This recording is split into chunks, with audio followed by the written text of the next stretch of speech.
Assalamualaikum to Madam Nik Rozila and all our classmates.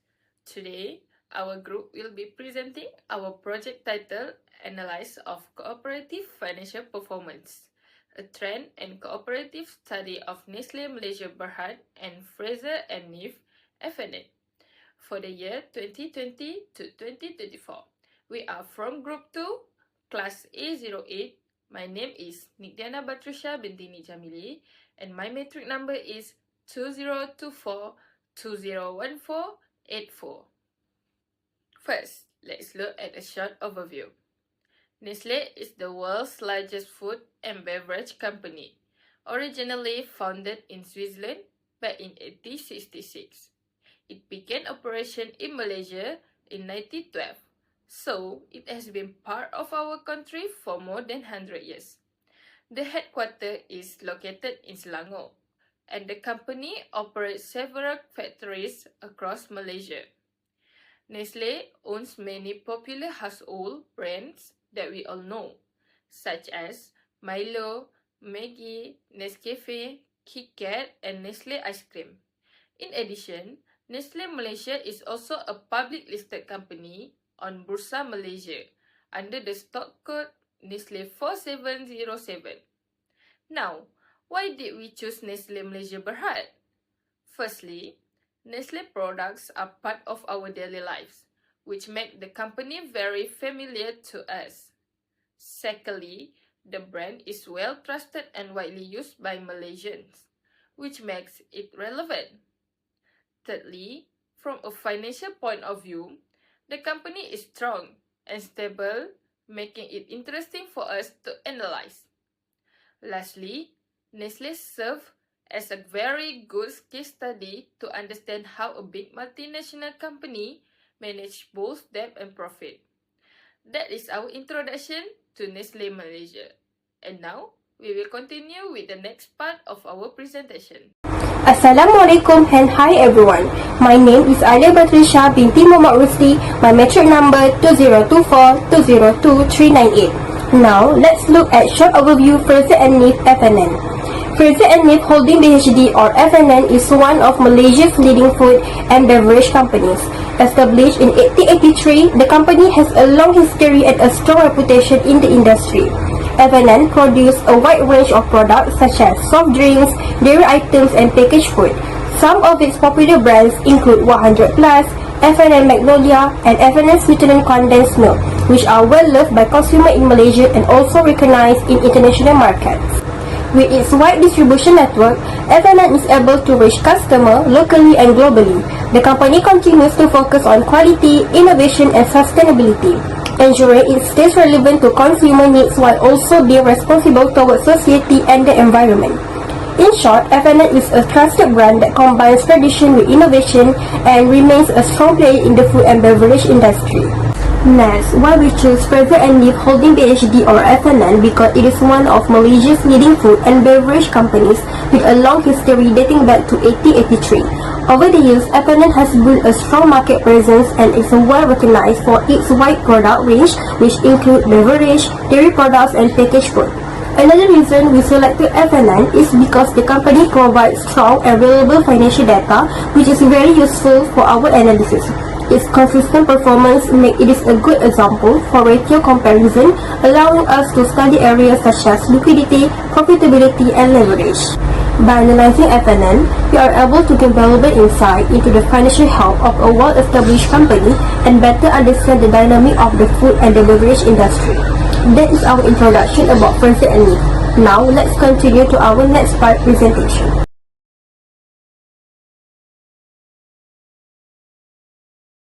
Assalamualaikum. My name is Nurul Afiqah Aminah Binti Hydruddin. My matrix number is 2024-224176. And now I will present to you about the comparative of liquidity ratio between Nestle Malaysia Berhad and Fraser and Neave Holding Berhad, which is FNN. In net working capital, FNN shows a positive net working capital in all years while Nestle records negative values. NWC of FNN increased steadily, indicating strong liquidity to cover liabilities. NWC of Nestle deficit even worse, reflecting reliance on short-term financing. FIN420 adopts a conservative approach while Nestle uses an aggressive strategy. Overall, FIN is stable with lower risk, while Nestle is efficient but riskier. For current ratio, Nestle current ratio remains below 1, indicating limited ability to cover short-term liabilities. FIN current ratio stay above 2, showing strong liquidity and financial safety. Nestle shows slight improvement in 2020 but declines again by 2024. FIN ratio improves steadily from 2020 to 2024. Overall, Nestle faced liquidity risk, while FIN maintains strong short-term solvency. For quick ratio, Nestle quick ratio stays far below 1, showing very weak short-term liquidity without inventory. FIN quick ratio is consistently above 1, reflecting strong ability to meet liabilities. Nestle ratio declined from 0.29 in 2020 to 0.20 in 2024. FIN's ratio improved steadily from 1.25 in 2020 to 1.35 in 2024. In asset management or activity ratio, for account receivable turnover, Nestle receivable turnover is much higher than FIN, averaging around 14 to 50 times. FIN turnover is lower between 6.5 and 7.5 times across 5 years. Nestle collects payment from customers faster, showing efficient credit management. FIN collects more slowly, which may tie up cash in receivable. Overall, Nestle is more efficient in receivable collection, while FIN shows slower efficiency. For average collection period, Nestle collects receivable in about 23 until 31 days, showing faster cash collection. FIN collects in about 49 until 56 days, which is much lower. Nestle collection period shortened after 2020 and remains stable around 24 until 35 days. FIN's collection period gradually decreased from 56 until 49 days, showing slight improvement. Overall, Nestle is more efficient in collecting receivable, while FIN allows longer credit terms. For inventory turnover, Nestle inventory turnover range between 4.1 and 5.8 times, showing fluctuation over the years. FIN inventory turnover improved steadily from 4.2 to 5.3 times. Nestle rotates inventory faster in most years, indicating stronger efficiency.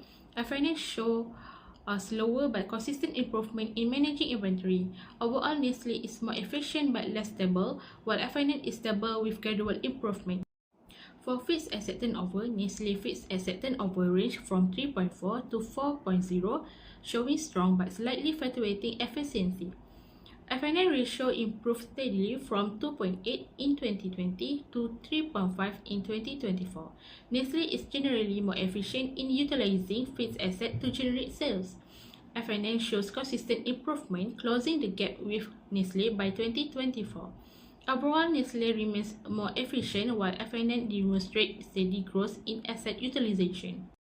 For total asset turnover, Nestle total asset turnover ranged from 1.7 to 2.0, showing stable efficiency. FIN records a much lower ratio from 2020 to 2023, between 0.65 and 0.72. In 2024, FIN shows a sharp jump to 3.5, surpassing Nestle. Nestle demonstrates consistent efficiency, while FIN's in 2024 spike may indicate extraordinary asset utilization or data irregularity. Overall, Nestle is stable, but FIN's in 2024 results change the performance picture significantly. Good day everyone, my name is Rawzah Syamimi Binti and my ID numbers is 2024442282. And today, I will present a financial performance comparison between Nestle and FIN from the year 2020 to 2024. I will cover the key ratios, which is gross profit margin, net profit margin, operating profit margin, return on asset, return on equity, and leverage ratios such as debt, debt to equity, and time interest earned. So, the first one is gross profit margin. Starting with the gross profit. From 2020 to 2024, Nestle's GPM gradually declined from around 36% to 30%. Meanwhile, FIN stays stable at around 30% to 31%. In 2024, FIN actually outperformed Nestle's, recording 31.47% compared to Nestle's, which is 30.28%. Is about net profit margin. Nestle's dropped from around 10% in 2020 to 6% in 2024. Meanwhile, FNN stayed consistent at about 10%. In 2020, Nestle was strong with a 9.31% compared to FNN, which is 8.57%. However, by 2023, the situation flipped that FNN record 10.74%, higher than Nestle, which is 9.36%.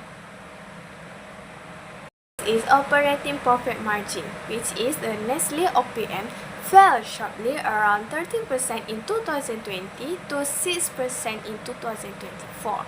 FNN remained more stable between 12% to 14%, but by 2024, FNN OPM was 14.06%, more than double Nestle's, which is 6.68%.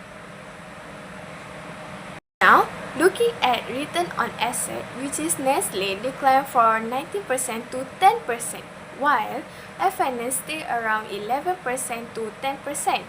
In 2024, FNN slightly overtook the Nestle with a 10.11% versus 9.78%.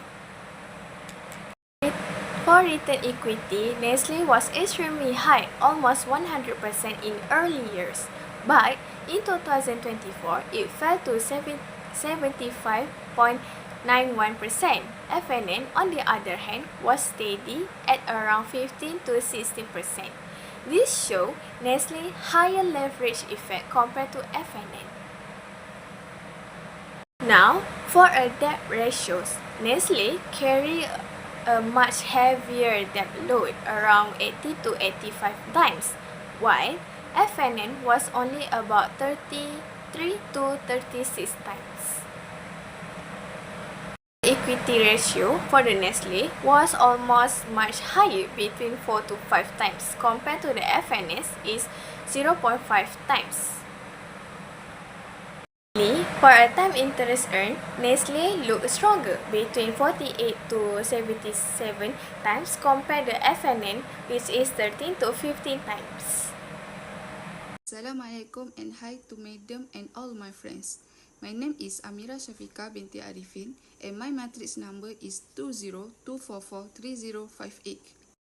We can conclude that the trend analysis indicate that Nestle has shown consistent growth in her profitability and efficiency. This is because it's supported by its strong brand reputation and diverse product portfolio.